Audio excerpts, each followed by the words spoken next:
memang pendidikan empati, kasih sayang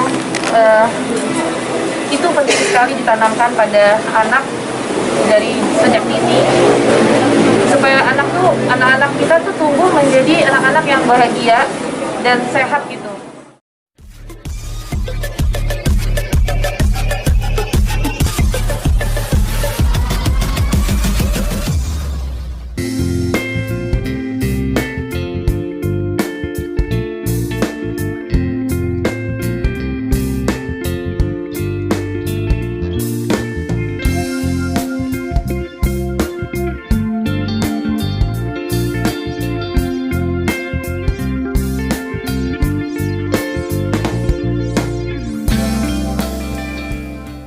Musiknya dong kena copyright. Kalau sekarang kita lihat memang udah bener-bener abnormal ya, kasusnya tuh udah luar biasa, yang udah di luar nalar gitu. Jadi memang sih banyak faktor, sebetulnya banyak sekali faktor, dan memang nggak gampang menangani masalah ini, dan memang harus sama-sama sih, nggak bisa cuma harus masyarakat bersama-sama, lembaga, pemerintah gitu.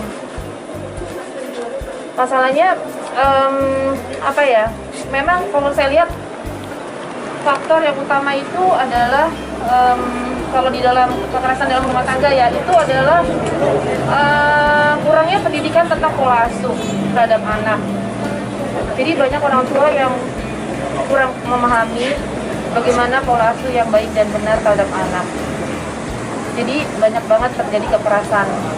Lalu juga pembiaran gitu, karena banyak orang tua yang menganggap ya kalau saya dengan cara saya memang biasa begini, harus mukul, nggak tahu mesti apa, jadi itu dianggap biasa. Atau tetangga yang melihat ada anak tetangganya yang mendapatkan kekerasan, dibiarkan saja, tidak melapor, tidak bertindak apa-apa, karena merasa ya itu biasa, itu urusan rumah tangga orang lain, padahal nggak bisa gitu. Jadi memang edukasi itu penting sekali di dalam keluarga terhadap orang tua, dan juga bagaimana mengedukasi, membangun hubungan yang sehat di dalam keluarga, itu juga sangat penting. Awalnya tahun 2000 nggak gini, basicnya saya memang suka sekali sama anak kecil, saya sayang sama anak-anak. Lalu pada tahun 2010 saya membaca berita ada seorang bayi umur 5 bulan yang mengalami kekerasan di dalam rumah tangga, mengalami patah tulang kedua tangan dan kakinya. Waktu itu di RS Koja ya, saya sempat datang sendirian menjenguk anak tersebut. Dari situ saya menjadi kayak ada ikatan batin sama anak tersebut, dan akhirnya juga kepikiran yang lain-lain. Gimana yang lain-lain ya? Itu pasti banyak banget yang tidak terungkap, yang belum terungkap. Nah, dari situ saya nengok lagi kasus-kasus yang lain, saya nengok. Saya datang ke rumah sakit untuk menjenguk. Sampai terakhir saya sempat ke Makassar segala untuk menjenguk juga anak-anak yang menjadi korban. Dari situ saya akhirnya berpikir saya ingin membuat yang lebih. Harus ada perubahan. Nah, apa yang saya bisa lakukan ya? Saat itu saya juga kan masih sibuk juga ngurus anak ya, maksudnya anak-anak saya masih balita waktu itu juga. Saya ingin melakukan apa yang saya bisa lakukan untuk membuat perubahan. Saya ingin banget anak-anak di Indonesia tuh bebas dari kekerasan dalam bentuk apapun, walaupun saya tahu itu nggak mudah. Akhirnya saya memutuskan untuk kuliah.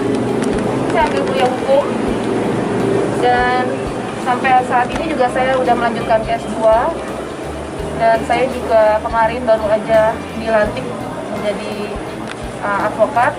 Dan semua itu saya lakukan hanya untuk membantu anak-anak.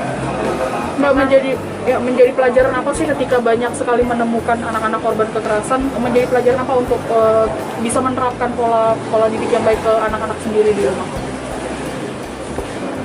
Setelah melihat apa yang terjadi, dan saya tidak hanya melihat ya, tapi saya juga, karena saya mendatangi korban, saya sering banget mendatangi korban. Karena ya mungkin naluri keibuan saya juga ya, saya tuh kalau ngeliat ada anak yang tersakiti rasanya pengen meluk, biar dia di mana kayak gitu kasusnya, saya selalu ingin datang dan meluk aja tuh udah kayaknya gimana gitu, ingin membantu trauma healingnya juga gitu kan. Membuat saya jadi lebih peka juga sih, kayak di rumah juga saya juga jadi belajar untuk lebih bisa nahan diri kalau saya misalnya lagi emosi gitu sama anak misalnya gitu. Dan juga saya juga mengajarkan pada anak-anak saya tentang apa yang saya lakukan. Saya juga ingin menumbuhkan rasa empati anak-anak saya terhadap anak-anak yang lain, dan juga pelajaran untuk mereka nanti ya sebagai orang tua tuh harus begini gitu. Jadi memang pendidikan empati, kasih sayang itu penting sekali ditanamkan pada anak dari sejak dini, supaya anak-anak kita tuh tumbuh menjadi anak-anak yang bahagia dan sehat gitu, sehat jiwanya.